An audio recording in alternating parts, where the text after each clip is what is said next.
Oke, sudah makan semua ini? Oke, tentunya kalian hari ini pasti lebih semangat karena sudah makan ya. Sudah makan semua kan?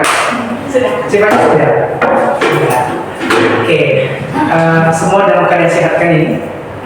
Sehat? Kantongnya juga sehat? Sehat.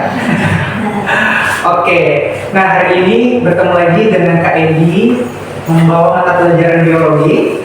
Nah, tentunya hari ini kita belajar tentang materi yang sangat-sangat dekat dengan kehidupan kita sehari-hari. Ya, tidak jauh ya, selalu pastinya kita temukan ini. Ya, tentunya itu materi tentang tumbuhan yang dimana hari ini kita akan fokus mengenai materi tentang jaringan struktur pada tumbuhan ya. Kemudian ada organ pada tumbuhan dan juga bagaimana mengangkut air ataupun nutrien hasil fotosintesis pada tumbuhan. Oke, sebelum itu Kak absen dulu, apakah sudah datang semua ini? Angelika Mendagi hadir ya? Gregory? Iya, hadir. Gregory, bacanya Gregory ya? Iya, Gregory. Silomita masih sakit ya? Silomita sakit. Tita Rompas Izin terlambat. Oke. Gisela Maria? Bisa Rahman. Oh iya, Gisela Rahman. Enggak tahu sih. Nggak ada keterangan ya. Sarah? Enggak ada teman. Teresa Rosaria? Di Lionel? Namanya Delano, izin terlambat juga. Oke, Kevin? Kimber juga ya? Natalia? Enggak tahu sih. Jahra? Jevanya Tika? Hadir. Oh, Jevanya. Oke, Jevanya hadir ya. Oke. Nah, seperti yang Kak singgung tadi tentang materi kita hari ini yaitu terkait tumbuhan, kita fokus pada jaringan dan strukturnya, ya, serta organ-organnya nanti. Nah, tentunya berbicara tentang tumbuhan itu tidak asing lagi di kuping kita ya, karena ya bisa itu menjadi sumber makanan kita. Misalnya nasi, kemudian misalnya kita makan buah, misalnya makan apel. Nah itu berasal dari tumbuhan. Oke, kalau Kak bertanya nih, kalau misalnya kita makan buah itu merupakan tumbuhan yang berbunga atau tumbuhan yang tidak berbunga? Hah? Berbunga ya. Jadi tumbuhan yang berbunga itu menghasilkan buah, gitu. Berarti kalau yang tidak berbunga tidak ada buah. Ya, oke. Nah, dalam pelajaran mengenai jaringan tumbuhan, tentunya kalau kita dalami pasti akan bisa berkembang menjadi suatu mata pencarian yang bagus. Misalnya pernah lihat tanaman hidroponik? Hidroponik, pernah ya? Nah, kemudian kultur jaringan, pernah dengar? Atau mencangkok, pernah dengar? Itu kayaknya pelajaran SD sama SMP ya? Iya. Nah, kalau misalnya kita mau mengembangkan suatu tumbuhan itu menjadi tanaman yang lebih bagus atau misalnya menghasilkan buah yang lebih bagus, harus kita ketahui dulu dasar-dasar jaringannya gitu, ya. Sel-sel apa yang memiliki sifat yang suka membelah, dia silakan masuk. Nah, tentunya di minggu lalu kalian di pertemuan yang lalu kalian sudah belajar mengenai organel sel pada tumbuhan, ya. Nah, berarti kalau berbicara tentang hierarki organisme dimulai dari yang terkecil dulu. Apa yang terkecil dalam tubuh manusia? Apa? Apa sih? Sel ya, sel. Berarti selesai sel apa? Apa? Atau sebelum sel. Atau sel jaringan. Ya, sel dulu ya kalau dalam informasi ya. Kalau misalnya ya sel dulu baru setelah sel apa? Jaringan. Nah, hari ini kita belajar tentang jaringan. Nah, tumbuhan itu jaringan itu dikatakan kalau dia tersusun atas beberapa sel. Setelah misalnya terbentuknya sel, terkumpul sel, kemudian terbentuk jaringan. Kumpulan jaringan disebut sebagai organ. Kumpulan organ disebut sistem organ. Baru setelah itu terbentuklah yang namanya organisme atau individu yang utuh seperti kita saat ini. Oke, bisa ya? Nah, berarti jaringan itu merupakan kumpulan sel ya. Kumpulan sel yang bekerja sama ya.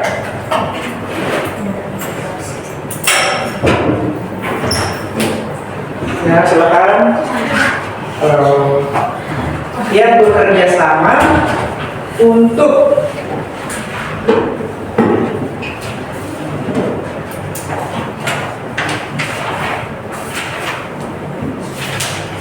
menjalankan fungsi tertentu ya. Nah, contohnya bagaimana Kak? Kalau dia berdasarkan definisi, berarti kumpulan sel yang bekerja sama untuk menjalankan fungsi tertentu. Kak ambil contoh nih, misalnya jaringan pada daun, yaitu mesofil daun yang di dalamnya terdapat plastida. Ya, berarti plastida ini lagi terbagi menjadi beberapa. Ada sel di beberapa sel di dalamnya. Salah satunya ada kloroplas. Nah, di dalam kloroplas itu, di sel kloroplas itu ada sel-sel yang di dalamnya lagi ada apa? Ada grana atau tilakoid. Ya, grana itu dikatakan sebagai grana kalau dia sudah ditumpuk oleh tilakoid. Jadi tumpukan tilakoid disebut grana. Gitu bisa? Baru stroma, ya. Apa tujuan dari sel-sel ini? Untuk menjalankan proses yang namanya fotosintesis. Makanya dibilang kumpulan sel yang bekerja sama untuk menjalankan fungsi tertentu. Ya. Nah, kalau dalam pembelajaran biologi yang membahas tentang jaringan itu disebut sebagai histologi ya.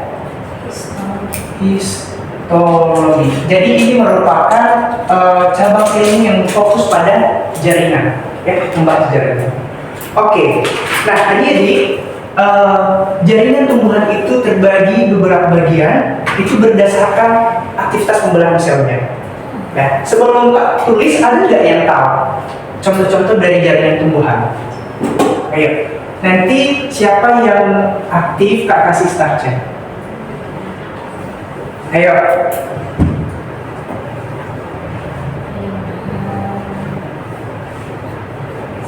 Kak, jaringan itu gimana? Jaringan? Maksudnya? Bagaimana deh? Jaringan itu apa? Jaringan. Dari spesifik.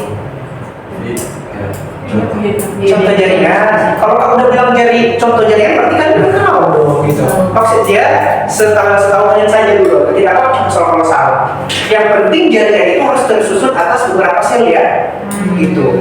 Ya. Kalau sel kan terkumpul disusun oleh beberapa komponen. Misalnya ada sitoplasmanya, ada membran selnya, ada materi genetiknya. Itu berarti sel dia. Ya, berarti kalau jaringan berarti sudah banyak sel di dalamnya dong, gitu ya. Kumpulan sel, ya, jaringan. Ada yang tahu contoh jaringan? Gak ada ya? Ada? Kalau Angelika apa deh? Jaringan mesenki. Sklerenkim maksudnya, sklerenkim. Iya, ada ya. Sklerenkim itu termasuk dalam jaringan dasar. Iya, termasuk dalam jaringan tumbuhan juga. Oke, berarti Angel di sini dapat 10 ya. Kayak gini. Oke. Ada lagi yang tahu? Ada tadi sklerenkim ya. Sklerenkim. Ada lagi yang tahu? Gak ada. Parenkim ya, parenkim. Oke, ada lagi yang tahu? Oke, jadi ya tanpa berlama-lama langsung ya. Jadi jaringan itu berdasarkan aktivitas pembelahan selnya.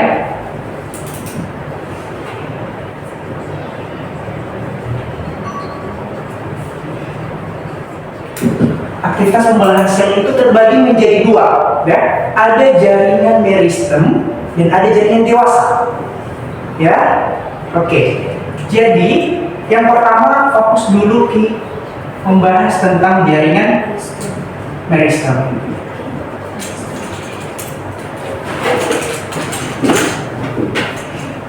Oke, jaringan meristem. Jaringan meristem ini memiliki ciri-ciri atau karakteristiknya itu yang selnya itu aktif membelah ya, aktif membelah ya. Nah kemudian selnya itu berukuran kecil ya, berukuran kecil sehingga nukleusnya itu terlihat besar ya.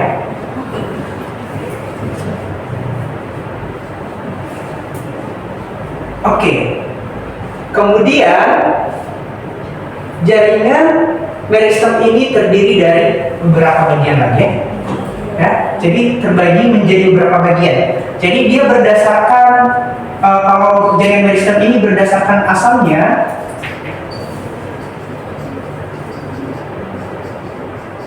asal itu terbagi menjadi dua ya.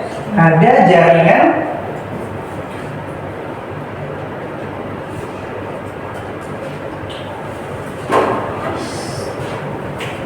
meristem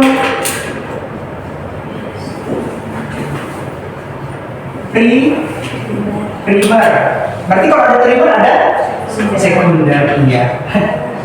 Meristem sekunder. Nah, ini letaknya di mana? Kalau meristem primer ini dia itu ada di ujung ya, di ujung batang ataupun akar ya. Kemudian kalau ini ada di tepi atau di bagian dalam akar maupun batang ya. Jadi dia itu kalau kalau meristem primer berarti ada di ujung batang dan di ujung akar. Berarti tujuannya itu apa? Kalau si meristem primer ini untuk penghasilan apa? Iya tentunya ya, kalau misalnya dia sudah mengalami meristem primer akan berkembang gitu ya, menghasilkan buah nantinya. Cuman di ujung batang dan ujung akar ini tujuannya untuk mempertambah apa? Panjang, mempertambah panjang ya. Kalau misalnya dia sudah panjang, sudah dewasa, sudah bertumbuh kan tentunya akan berbuah bagi tumbuhan yang berbunga gitu ya. Tapi tidak salah juga ya. Ya. Nah, ini tujuannya untuk mempertambah panjang batang maupun akar. Ya. Kemudian kalau sekunder ini dia di samping ya, ataupun di bagian dalam akar maupun batang. Nah, atau sering ini disebut sebagai kambium. Pernah dengar? Nah, tujuannya untuk menambah. Kalau tadi yang primer ini kan tujuannya untuk menambah tinggi atau panjang ya, panjang akar ataupun tinggi batang. Nah ini tujuannya untuk apa ya? Perlebar atau memperbesar ya, menambah diameter dari tumbuhan itu. Jadi sehingga dia besar gitu. Jadi itu merupakan aktivitas dari meristem sekunder. Nah meristem primer dan meristem sekunder ini nanti ada lagi bagian-bagiannya ya. Oke. Nah, ini berdasarkan asalnya. Jadi kalau dia berdasarkan letak,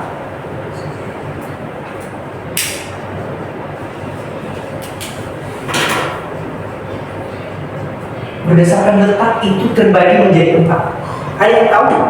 Salah satu dari situ. Berdasarkan letak. Tadi udah disinggung sih beberapa. Ayo, ada? Gak ada ya? Nah, berdasarkan letak itu ada yang namanya meristem apikal. Pernah dengar? Atau sering disebut sebagai meristem ujung.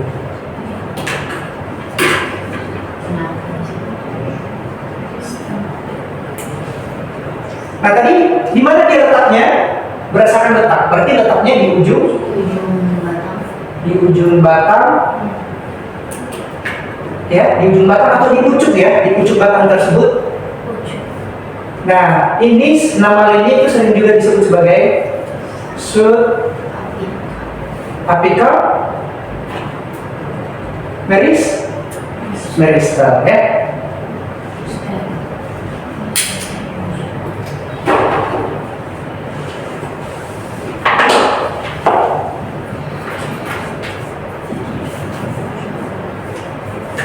Kemudian ada di ujung akar. Yang pertama jaringan meristem tadi, coba dilihat. Seperti ciri-cirinya apa tadi? Selnya aktif membelah, kemudian berukuran kecil, ya. Nukleusnya terlihat besar. Ya, coba dilihat yang warna merah. Nukleus itu, oh iya, nah, guys, ada buta warna nih. Oke, itu kalau disebut inti sel itu nama lainnya apa? Inti sel. Nukleus ya. Jadi kalau dibilang terlihat besar nukleusnya berarti inti sel ya, sama gitu ya. Berarti dinding selnya kecil itu, lebih besar ya nukleusnya ya. Nah itu kenapa dia kecil selnya, karena masih belum membelah ya. Nanti masuk ke jaringan dewasa baru selnya besar gitu ya, bisa dimengerti. Nah kemudian tadi itu meristem primer sudah. Coba kita lihat meristem apikal di gambar ya. Nah tadi ada beberapa meristem, ada meristem apikal, ada meristem aksial, dan meristem interkalar ya. Yang ketiga ini termasuk dalam meristem primer. Oke, berarti sekarang berarti kalian sudah tahu membedakan ya antara yang ketiga ini. Kalau apikal dia di ujung batang dan akar, kalau aksial di mana? Di tengah-tengah cabang ini ya, di situ dia. Oke, berarti kalau meristem interkalar di antar ruas. Kalau misalnya di tebu, itu coba diperhatikan gambarnya. Dan di situ ya, itu disebut sebagai meristem interkalar. Jadi dia ada di antara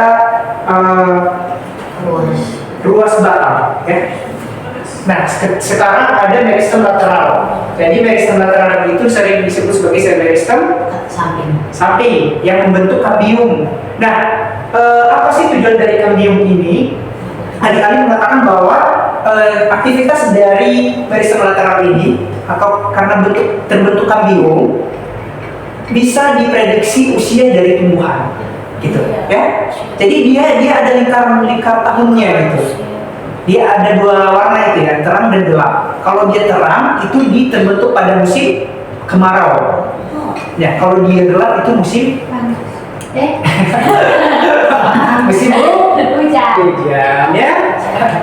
Kemarau sama panas beda di kalimat doang ya, di kata aja. Iya. Tapi tujuannya sama. Oke, berarti meristem lateral ini untuk pertambahan diameter ya tadi. Nah, dari aktivitas dari meristem lateral ini maka terbentuk yang namanya kambium vaskular ya. Nah, ya silakan. Selamat datang. Nah, kambium vaskular ini coba diperhatikan di gambar soal nomor 6 deh, ada di sini ya. Nomor 6 itu. Nah, kambium vaskular ini, dia kalau mau berbicara tentang kambium begini ya nanti ya. Kambium begini contohnya. Ini batang, kemudian kalau kambium vaskular itu ada di sini ya. Nah, kambium vaskular ini ada di antara xilem dan floem ya. Oke. Nah, ini ilustrasinya. Yang mana itu floem, mana itu xilem, dan mana itu kambium vaskular. Jadi kambium vaskular itu membatasi antara si floem dan xilem gitu ya. Ini dia kambium vaskular ya. Vaskular.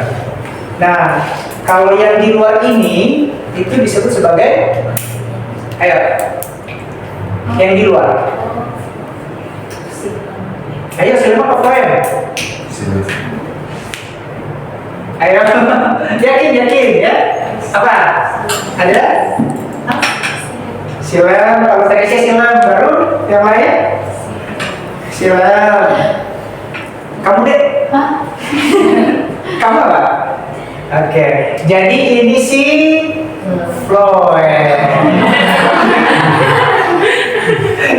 Kalau ini sih silam ya. Nanti fungsi dari ini kita akan perdalam di jaringan angkut ya atau jaringan pengangkut ya. Kalau si silam dan phloem ini kita masuk.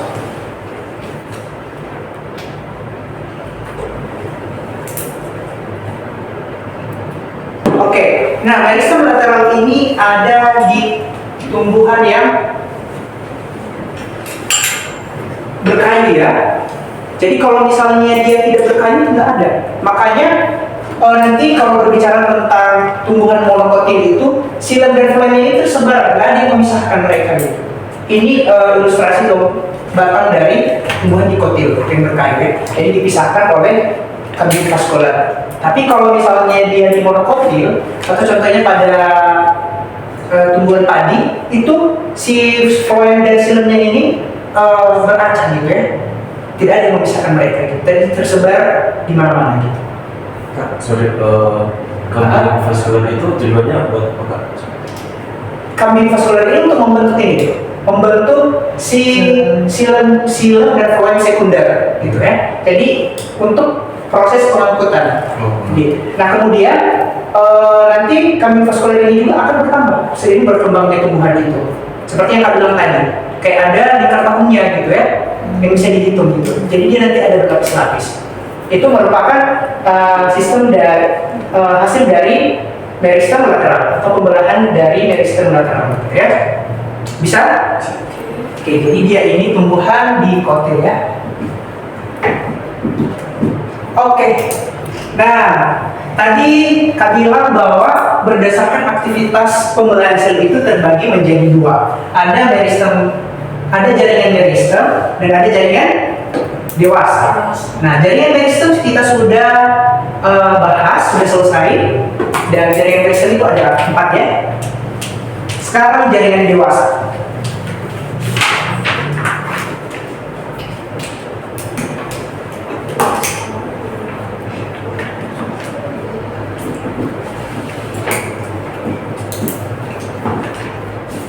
Nah, jaringan dewasa ini ciri-cirinya tentunya selnya tidak terlalu aktif membelah ya. Sel tidak terlalu aktif membelah. Nah, kemudian itu besar ya, selnya itu besar. Kenapa? Karena sudah mengalami yang namanya pembelahan. Jadi tadi kan di sini selnya kecil ya, berkurang kecil. Nah, ketika dia sudah dewasa maka selnya besar ya, sel besar ya. Dan nukleusnya terlihat kecil ya.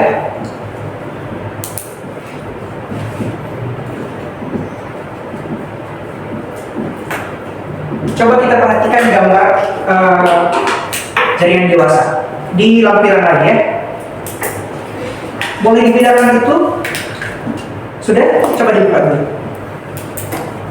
Nah, itu gambarnya jaringan meristem dan jaringan dewasa. Nah, itu inti selnya itu terlihat kecil ya. Jadi jari selnya itu besar. Komponen penyusun sel ada 2 kan? Ada 3 kan? Yang pertama apa? Membran sel, ada sitoplasma dan ada nukleusnya atau materi genetik. Materi genetik itu ada di dalam inti sel ya atau nukleus. Oke, jadi coba dilihat itu warna hijau ya, inti selnya di gambar yang kedua. Sudah? Sudah boleh diakses? Di lampiran ya, tentang aktivitas lampiran. Ini nih. Ini gambar bukan ini. Jaringan dewasa ya, jaringan dewasa. Nah, itu kan kalau misalnya bentuknya begitu berarti itu pada tumbuhan ya. Pada tumbuhan ya. Itu jaringan pada tumbuhan. Sel-sel pada tumbuhan, jaringan dewasa. Yang di situ terlihat nukleusnya kecil padahal dia pada meristem tadi besar gitu. Kenapa besar selnya Kak? Karena sudah mengalami yang namanya pertumbuhan dan perkembangan. Jadi si jaringan dewasa ini sudah mengalami yang namanya pertumbuhan dan perkembangannya.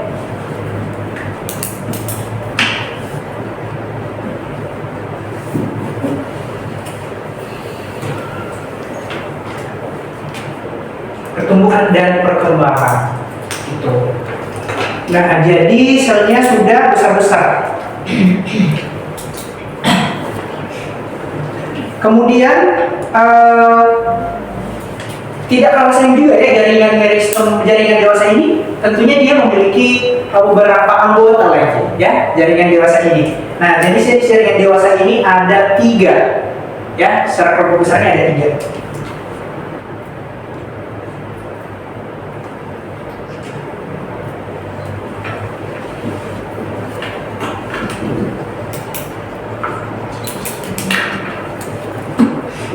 Itu ada 3, seperti yang bilang,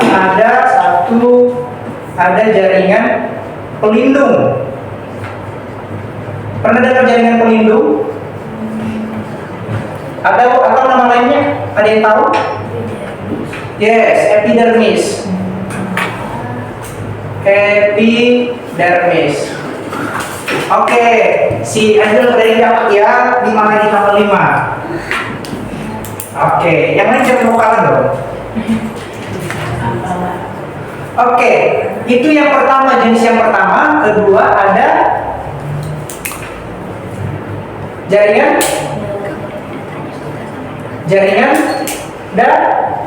dasar. Kemudian yang ketiga itu ada jaringan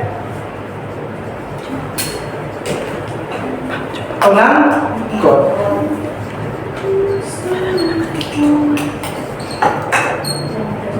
Oke, kita bahas satu persatu. Jaringan, mulai dari jaringan pelindung, ya, jaringan pelindung.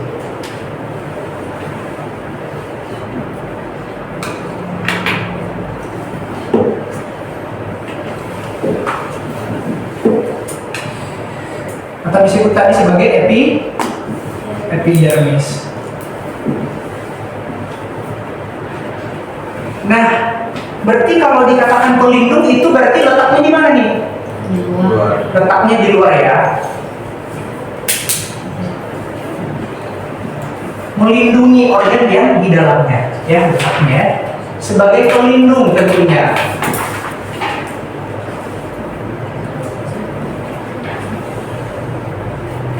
Apa yang dilindungi? Misalnya melindungi korteks, melindungi endodermis, melindungi vesikel. Nanti kita akan bahas bagian-bagian dalam tumbuhan lagi.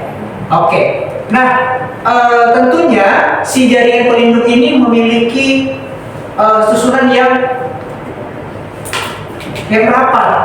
Tujuannya apa? Supaya menghindari organisme-organisme masuki si jaringan pelindung ini untuk merusak si organ dalam, ya. Jadi misalnya menghindari patogen atau bakteri yang berbahaya yang membuat si organ-organ dalam ini rusak gitu. Jadi ini fungsinya, dia melindungi sebagai, ibaratnya kalau misalnya dalam kehidupan itu dia sebagai satpamnya yang menjaga, ya, menjaga musuh-musuh yang akan merusak si tuannya, yang menghindari si tuannya.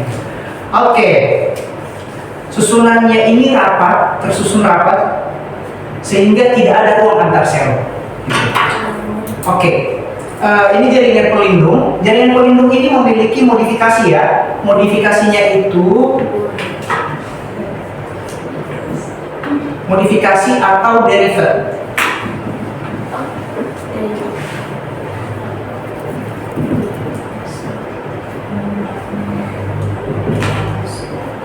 Jaringan epidermis. Nah, modifikasi atau derivat. Jadi tujuan dari modifikasi ini atau derivat ini supaya memiliki fungsi dari jaringan itu sendiri, jadi fungsi khusus gitu. Nah, misalnya tujuannya apa? Supaya dia itu boleh bertahan di lingkungan yang mungkin misalnya saya ambil contoh ya.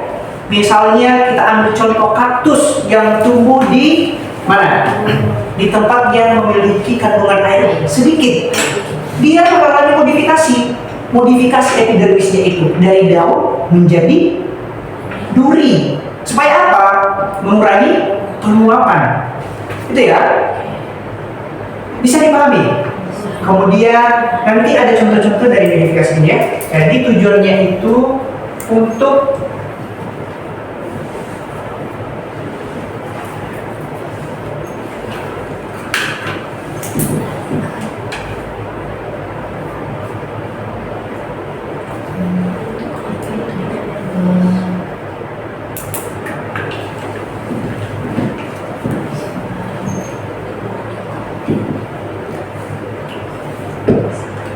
Oke. Nah, contoh dari modifikasi ini itu ada stomata, ya. Jadi epidermis ini berubah menjadi stomata, ya. Stomata itu ada yang pernah dengar? Stomata. Stomata. Ada yang pernah dengar? Itu apa? Respirasi. Iya, ya. Terjadinya pertukaran O2 ataupun O2 dan CO2, ya. Jadi ini nama lain itu adalah mulut daun. Berarti terdapat di mana dia? Di daun, ya. Tujuannya tadi apa? Untuk pertukaran gas, ya. Pertukaran gas, misalnya H2O termasuk juga ada O2 dan juga CO2, ya. Kemudian contohnya itu ada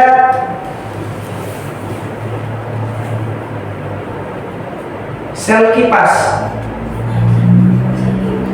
Nah, sel kipas ini terdapat di daun, tujuannya untuk menghindari tumbuhan dari kekeringan. Jadi kalau misalnya dia memiliki dapat di musim kemarau, daunnya itu menggulung. Itu fungsinya si sel kipas ini. Jadi daunnya digulung supaya kecil penguapan. Jadi dia tidak kekeringan gitu. Makanya kalau misalnya dia kekeringan layu gitu kan, layu tumbuhannya. Pernah lihat? Nah, jadi sel kipas ini tujuannya untuk menghindari dari kekeringan. Ya. Kemudian ini ada trikoma. Trikoma ini berupa duri yang misalnya seperti pada apa tadi? Kaktus. Ya, tujuannya untuk apa? Mengurangi penguapan, ya.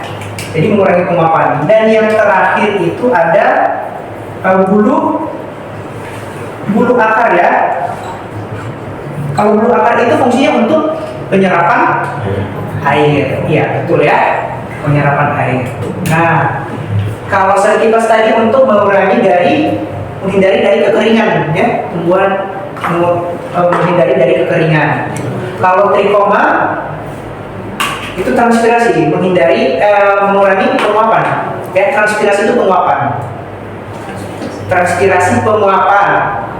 Ya. Kalau dibilang transpirasi itu pada tumbuhan, kalau evaporasi penguapan pada air laut. Kalau ekspirasi penguapan pada manusia, itu artinya apa ya? Kalau inspirasi masuk udara gitu, ya. Bulu akar itu memperluas serapan air pada tanah, pada akar, ya. Jadi dia memperluas pertumbuhan dari bulu-bulu akar ini untuk menyerap zat hara ataupun air yang ada di dalam tanah. Oke, bisa dimengerti? Nah, coba dilihat gambarnya. Itu gambar nomor 7. 66 ya. Itu sel kipas, ya. Epidermis sudah tahu ya. Epidermis jaringan pelindung. Jadi dia dimodifikasi. Jadi dia berubah gitu ya. Untuk menyelesaikan diri menjadi stomata, itu mulut daun. Ya, tempat pertukaran gas, misalnya masuknya CO2 untuk digunakan dalam proses fotosintesis. Lalu hasil dari fotosintesis dikeluarkan, yaitu O2, ya, melalui mulut daun atau stomata. Nah, itu sel kipasnya. Tujuannya tadi apa? Untuk menggulung daun itu pada saat misalnya musim kemarau, jadi sehingga dia mengurangi kekeringan dari si tumbuhan. Kemudian trikomanya berupa duri, ya. Kalau bulu akar sudah tahu ya, bulu akar. Kalau misalnya coba nanti balik ke pulang rumah ada bunga, saya tahu cabut. Lihat bulu akarnya. Baru dihajar sama mama. Enggak, mana tadi belajar mengenai bulu akar, jadi mau tengok bulu akar dulu. Oke, kalau trikoma misalnya contohnya pada kaktus tadi. Sudah ya, bisa dipahami? Ada pertanyaan? Di epidermis ada? Aman ya berarti?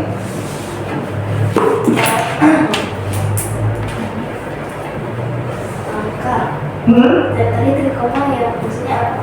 Duri. Duri. Bisa misalnya kaktus. Trikoma ini juga ada, misalnya ada pernah lihat, oh ya kalau kalian pergi ke Belanda ada tumbuhan-tumbuhan yang durinya itu halus-halus gitu. Itu trikoma namanya. Sudah ada pertanyaan lagi? Oke, kalau sudah tidak ada, lanjut ya untuk jaringan. Berarti masuk ke jaringan dasar. Oke, ini sudah ditulis guys. Sudah? Hapus ya.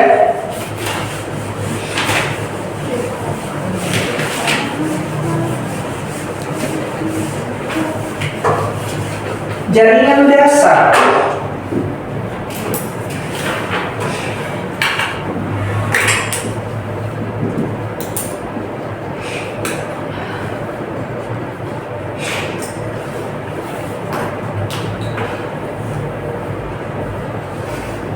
Jaringan dasar tentunya tujuannya itu untuk mengisi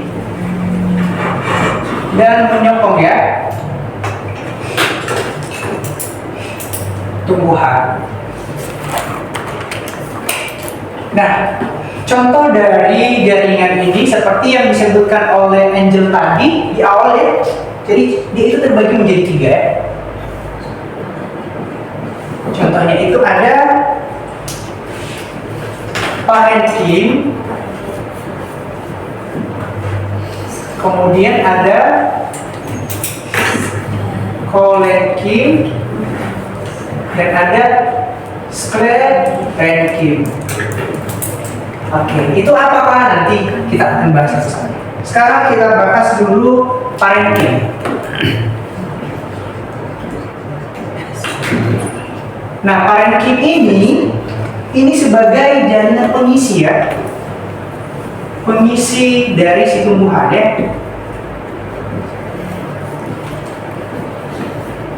Nah, dia itu terdapat di mesofil daun. Jadi lokasinya itu di daun ya.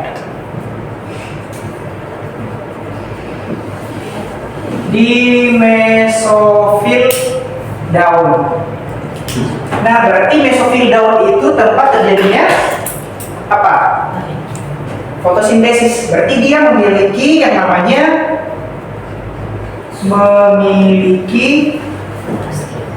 apa? Ayo bilang, apa? Kloroplas. Ya, kloroplas untuk apa? Untuk tujuannya sebagai proses fotosintesis. Oke. Nah, parenkim ini juga terbagi lagi menjadi 3. Ya, menjadi 3.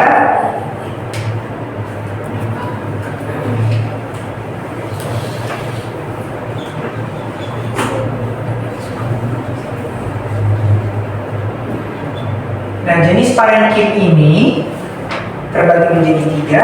Ada parenkim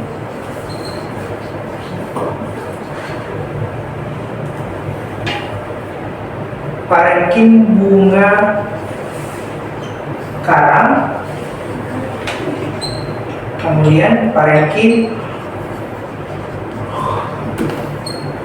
palisade ya. Kemudian ada parenkim apa? Parenkim udara atau aerenkim ya. Udara atau aerenkim. Nah, tadi Kak bilang kan kalau jadi parenkim bunga karang dan parenkim palisade ini di dalamnya itu terdapat di mana? Di mesofil daun ya, di mesofil daun yang memiliki kloroplas. Ini yang memiliki kloroplas. Yang 2 ini. Ya, tujuannya untuk apa? Untuk fotosintesis. Baru kalau parenkim udara itu ada tujuannya untuk penyimpanan udara. Nah, misalnya nih, kalau kita tumbuhan eceng gondok, dia itu bisa mengapung di air gara-gara ada aerenkim atau ada parenkim udaranya yang menyimpan udara di dalam. Udara di dalam parenkim, udaranya di dalam parenkim aerenkim. di dalam parenkim itu kan itu DP jenis. Nah dia fungsinya itu menyimpan udara. Jadi dia ini si parenkim ini menyimpan udara. Jadi di dalam. Oke, jadi bisa dipahami ya? Oke. Nah inilah yang disebut sebagai pengisi. Jadi ada di dalamnya udara. Baru kemudian ada bunga karang dan palisanya itu sebagai tempat fotosintesis ya. Jadi fotosintesis ini nanti hasilnya ada karbohidrat atau gula ya. Jadi hasil fotosintesis akan diedarkan ke misalnya di umbi, pada ubi atau wortel gitu. Jadi sehingga dia manis. Jadi pengisi. Makanya katakan dia pengisi. Bisa dimengerti? Bisa ya? Oke. Dan lanjutnya berarti ini kehapus. Ini udah bisa? Udah. Udah. Ini masih lanjut. Ini. Oke.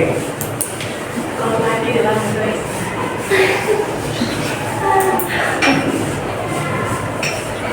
Next, berarti sekarang membahas polenkim dan sklerenkim ya.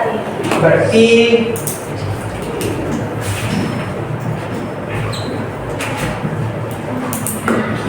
kim dan sklerenkim.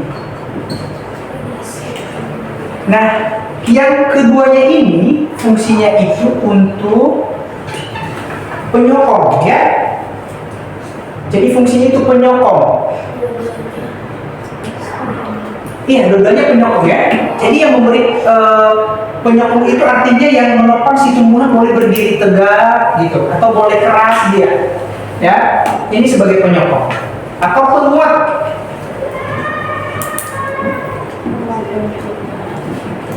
Namun ada bedanya.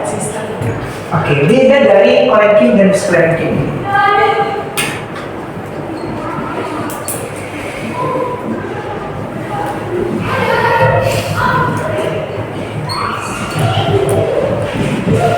Oke, kalau dia parenkim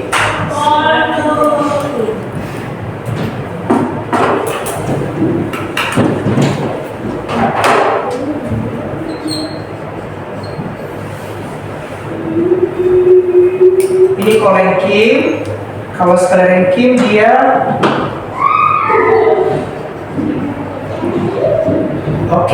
berdasarkan letaknya dulu. Dia ini terdapat di organ-organ yang masih muda ya, organ muda. Ya, misalnya pada kita buat pada batang selendri ya. Jadi itu pada organ muda. Kalau ini pada organ yang sudah tua ya. Misalnya contohnya batok kelapa. Batok kelapa itu kuat kan? Nah, yang membuat kuat itu oleh si sklerenkim. Makanya juga kalau dia di organ muda itu batang itu kuat, yang masih hidup itu dia karena si kolenkim. Itu bisa dimengerti? Bisa? Oke, nah sel dari si kolenkim ini masih hidup sampai dewasa ya. Dia saat dewasa pun masih hidup ya, selnya masih hidup. Ya, kalau ini selnya mati, misalnya ambil contoh tadi di batok kelapa tadi, udah mati sel-selnya itu setelah dewasa ya, sel mati. Nah, kemudian ini dia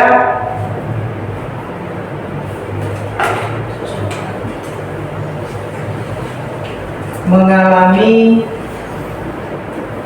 penebalan ya,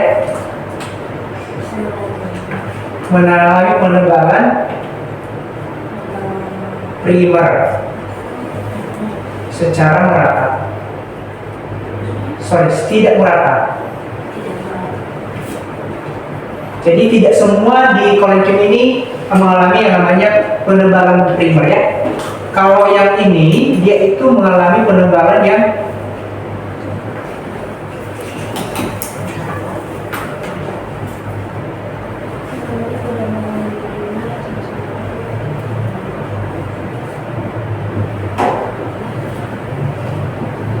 merata. Nah, sifatnya kuat ya. Si kolenkim ini kuat dan fleksibel ya.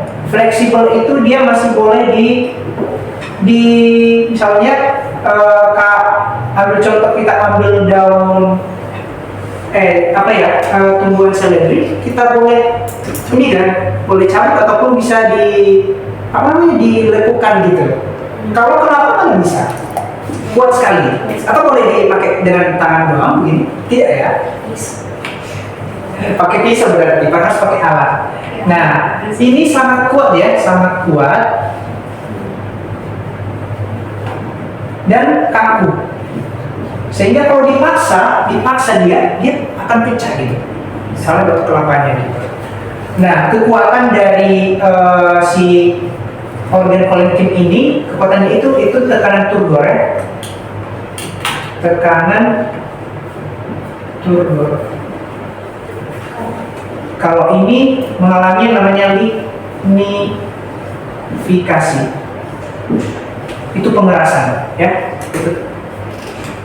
Ini kalau tekanan turgor ini merupakan proses yang terjadi dalam cairan pada tumbuhan, sehingga dia dengan tekanan turgor ini yang ada di sitoplasma misalnya, itu yang menjadi tekanan yang membuat dia bertahan.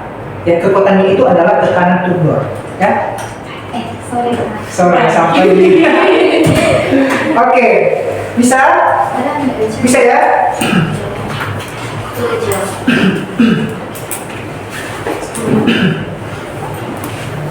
Nah, si kolenkin ini masih memiliki nukleus. Kalau si sklerenkin kalau udah mati kan berarti dia tidak memiliki ya. Berarti dia ini tidak memiliki.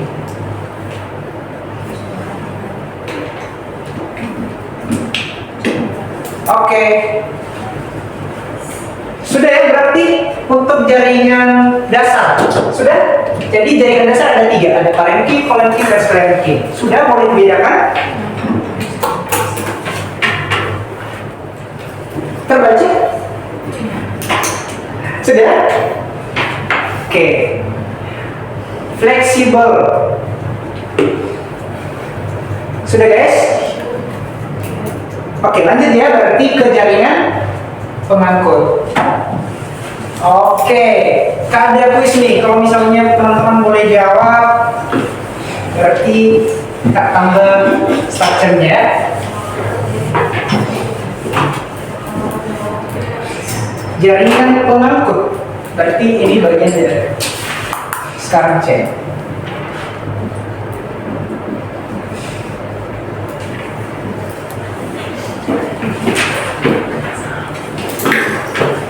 Jaringan pengangkut.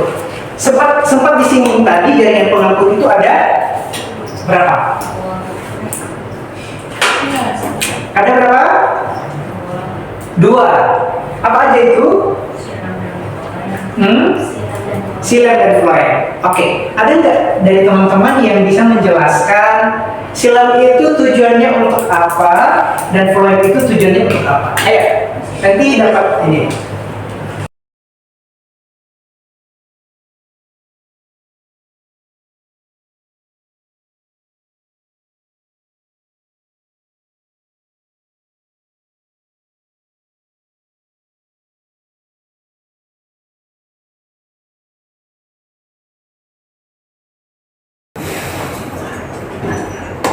Dia pakai jin.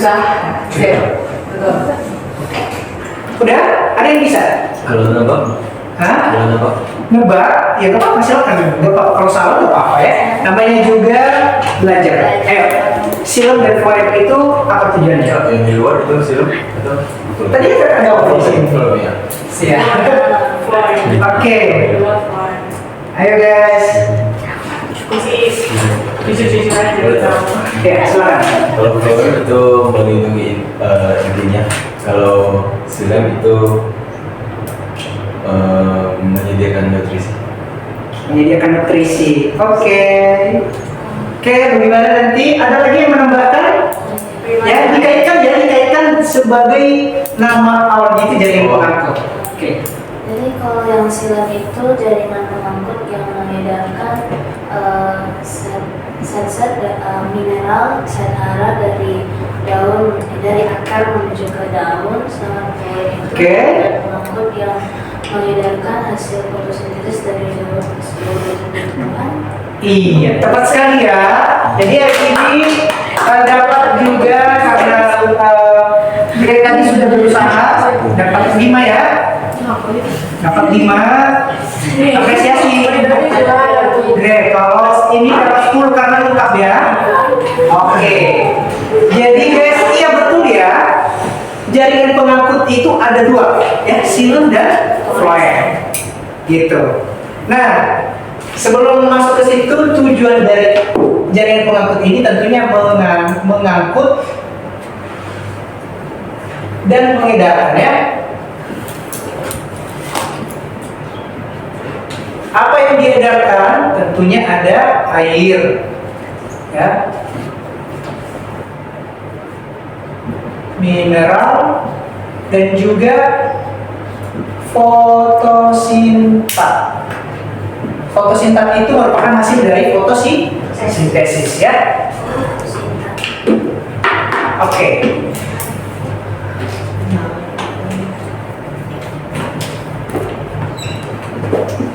Berarti jaringan pengangkut ini terbagi menjadi 2 ya. Nah, jaringan pengangkut ini teman-teman perlu juga diketahui hanya dimiliki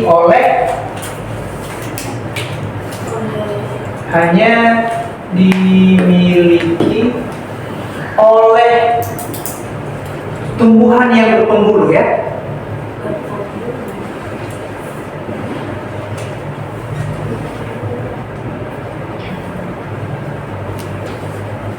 Berpembuluh. Contohnya apakah ada Pteridophyta? Pernah dengar? Pteridophyta. Pernah dengar? Pteridophyta. Nah, ini merupakan kelompok dari paku ya. Tumbuhan paku. Kemudian ada sperma. Spermatophyta ya. Nah, spermatophyta ini lagi nanti akan terbagi menjadi 2 lagi ya. Terbagi menjadi 2. Ada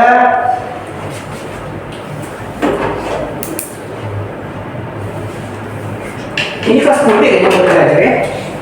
Ini terbagi menjadi 2 ya. Ada Anios ya.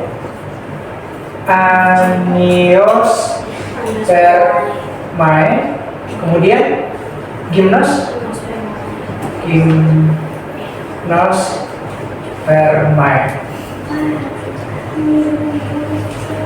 Apa bedanya ini guys? Anios. Anios berarti ingat ya. Anios berarti pas kita sebutkan mulut terbuka. Anios berarti dia merupakan biji tertutup. Jadi kebalikan ya, kebalikan. Nah, ya, Aniospermae berarti memiliki biji yang tertutup. Itu ya bedanya. Kalau kita bilang awal, kebalikannya berarti dia tertutup. Anios berarti mulut terbuka, gitu. Kemudian kalau Gymnospermae berarti dia terbuka. Itu contohnya kalau Aniospermae ini, apakah dia tertutup ya? Misalnya mangga yang dibungkus oleh daging buah, kan? Kemudian kalau Gymnospermae itu misalnya melinjo ataupun tumbuhan pinus, dia langsung nampak bijinya gitu. Bisa dimengerti? Oke. Nah, tadi itu kan jaringan pengangkut ini terbagi menjadi 2. Seperti Kak gambarkan lagi ya.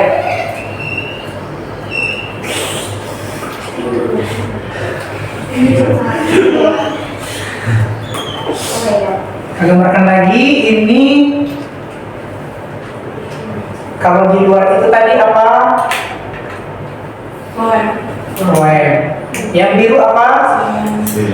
Yang biru apa? Oke. Berarti yang dalamnya ini adalah silem ya. Biru juga. Oh, biru setengah bulat. Oke, jadi yang di bagian dalamnya itu adalah sisilumnya. Oke, coba sambil kita perhatikan gambar sisilum dan floem. di bab aktivitas.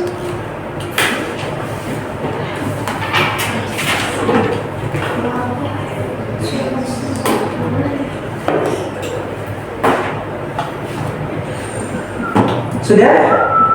Sudah diperhatikan di gambar nomor paling terakhir coba 15.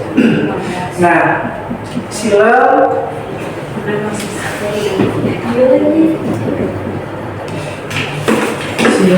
kemudian ada flank. Jadi silam ini tujuannya untuk apa tadi? Seperti yang Angel bilang, mengedar, mengangkut ya, mengangkut air ya, atau zat hara yang ada dari apa? Jadi ini terbagi menjadi dua lagi ya. Kalau silem ini dia ada dari tanah dulu baru ke silem. Ya, ini angkutan dari tanah masuk ke silem ya, silem akar. Kemudian ini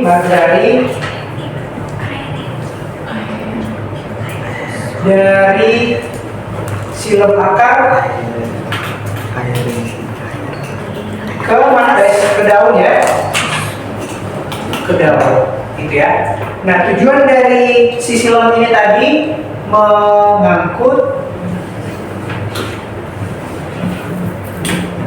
mengangkut air dari akar ke daun untuk digunakan sebagai bahan fotosintesis ya. Nah, kalau floem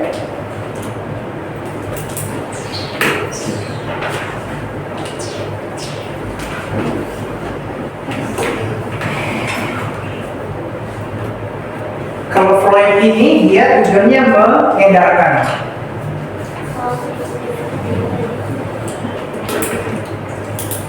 mengedarkan hasil fotosintesis. Jadi hasil fotosintesis itu kan ada O2, kemudian C6H12O6 atau glukosa ya. Nah, jadi O2 digunakan untuk pernafasan kita, ya, untuk kita hirup. Kemudian kalau glukosa tadi bisa diedarkan di seluruh bagian tumbuhan. Misalnya kita makan buah manis, itu karena ada glukosanya, ya, yang sudah diedarkan oleh si floem. Kemudian di umbi-umbi juga, misalnya kita makan kentang ataupun wortel gitu ya, sudah diedarkan di situ. Oke, sudah? Kira-kira paham ya? Nanti untuk lebih lanjutnya kita akan bahas di transport air dan nutrien, bagaimana proses peredaran lebih lanjut. Oke, kalau begitu kita coba bahas cek konsep satu. Ayo, Kak kasih waktu 5 menit ya. Itu gampang kok. Berarti mulai dari sekarang 5 menit, nanti selesai 17.50. Ayo. Kak, boleh banget. Boleh banget, karena aku udah selesai. Oh iya, nanti jawaban tulis ya. Gambar sih. Yang untuk itu. Oke, ini yang di tumbuhan ya. Sekarang kita masuk ke organ pada tumbuhan. Nah, organ pada tumbuhan itu kalian pastinya udah tahu ya, dari SD berada ya. Misalnya ada batang, akar, daun. Nah, batang, akar, daun ini merupakan organ vegetatif. Vegetatif artinya dia tidak melibatkan reproduksi seksual, jadi tidak melibatkan si jantan dan betina. Jadi dia ini boleh dikembangkan, misalnya kalau batang dia di stek atau dicangkok gitu ya. Jadi tanpa melalui. Kalau daun misalnya contohnya pada cucur bebek, pernah lihat cucur bebek? Oh iya, cuma bebek. Kan dia bisa itu jadi tumbuhan, jadi individu baru. Pernah? Kalau akar ya bisa juga diambil dari akarnya si batang dari tumbuhan itu bisa gitu. Oke, kalau organ generatif berarti dia reproduksi seksual. Berarti ada si sperma yang disebut sebagai benang sari dan putik. Ya, Itu. oke. Tanya dapat 5. Oke, jadi ini ya organ-organ pada tumbuhan. Nah, organ pada tumbuhan akar dan batang ini dominannya di dikotil ya. Karena Kak bilang tadi kalau di monokotil tidak ada kambium. Jadi Kak kasih contohnya saja. Kalau dia di akar, ini Kak kasih konsep kilatnya. Ekor endok persis paha kambing siapa? Ya, supaya kalian ingat. Gitu. Nah, berarti epidermis. Berarti yang paling luar kan?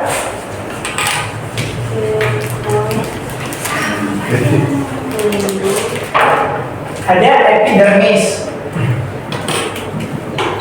Secara fungsi kalian udah tahu ya, epidermis tadi sebagai pelindung. Kemudian ada core, itu urutan yang kedua, cortex. Coba dibuka di bab aktivitas, ada di situ ya gambarnya. Kemudian ada endodermis. Kemudian ada versicle. Kemudian ada paha, phloem atau phloem ya.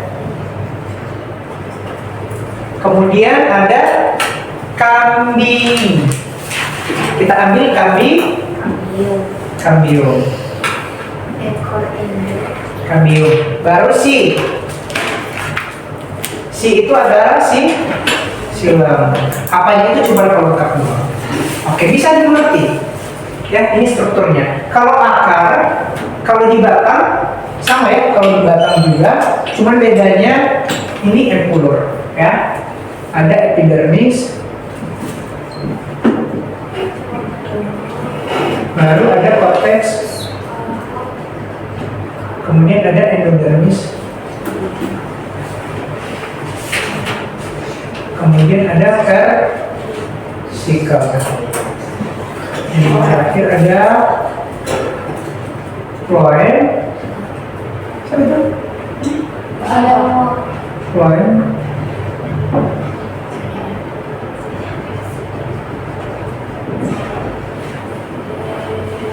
Silem.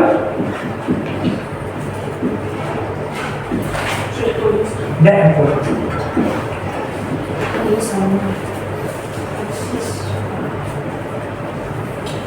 Nah, kalau di daun tadi, seperti di daun tadi itu, kalau daun itu kan Kak sudah bahas tadi ada jaringan epidermisnya juga. Tapi jaringan epidermis pada daun itu tipis ya, supaya matahari bisa menembus si klorofil dan si klorofil ini boleh menangkap cahaya.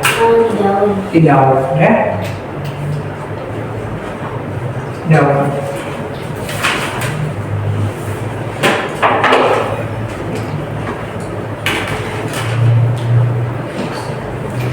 Ada jaringan epidermisnya tapi tipis.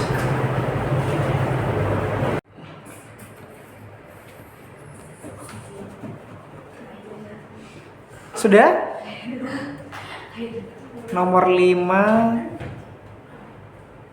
Oke, ada lagi yang bisa? Oke ya, berarti kita sudah sampai di mempelajari ini semua ya. Tadi kan sudah sempat disinggung mengenai transport air. Cuman karena waktu membatasi kita, teman-teman, karena tadi kan sudah bilang untuk soalnya 5 menit saja, cuman agak lama. Gitu. Jadi, tapi kalian sudah paham ya yang mengangkut air itu siapa, yang mengangkut hasil fotosintesis itu siapa? Sudah ya? Kalau air, phloem, kalau hasil fotosintesis adalah phloem dan air silem. Gitu. Ya. Oke, semua pada nulis ini? Ada. Oke, Pak Manusia 10. Dipelajari lagi.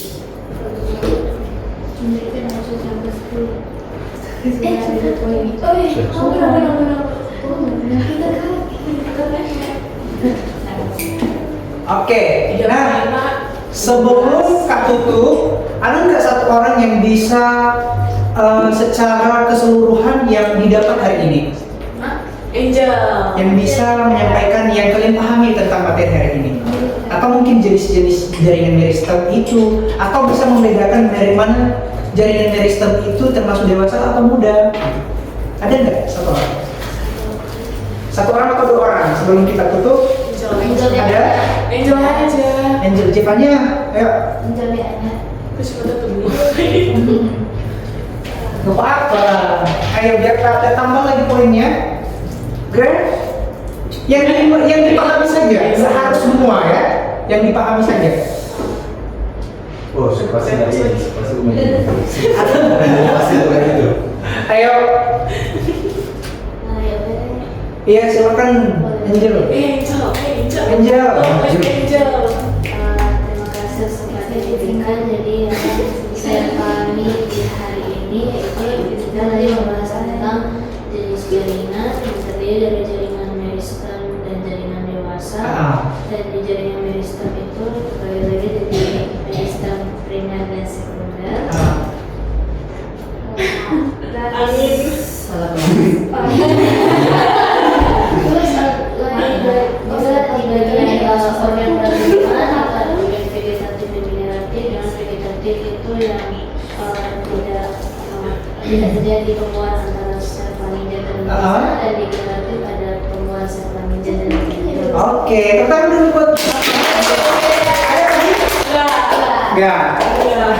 Sepaham ya semuanya. Pokoknya udah paham ya mengenai jaringan pada tumbuhan. Oke, dipelajari lagi teman-teman soal-soalnya yang salah tadi. Silahkan dicari tahu mana yang salahnya. Oke, terima kasih untuk perhatian hari ini. Tujuan kita belajar tentang tumbuhan pasti ada tujuannya ya. Nah, kalau teman-teman mendalami pertumbuhan belajar tentang jaringan ini, pastinya kalian akan menciptakan metode penanaman baru yang saat ini kan sudah ada cangkok. Mungkin kalian nanti akan mengembangkan suatu metode penanaman mangga yang buahnya besar, satu hari udah masak gitu. Nah, itu semua berdiri Pohon tiba-tiba perkembangan teknologi dan juga pendidikan. Jadi harus dipahami dulu ini ya. Oke, terima kasih untuk perhatiannya. Semangat belajar jadi orang-orang pintar dan rajin ya. Oke, terima kasih, selamat sore.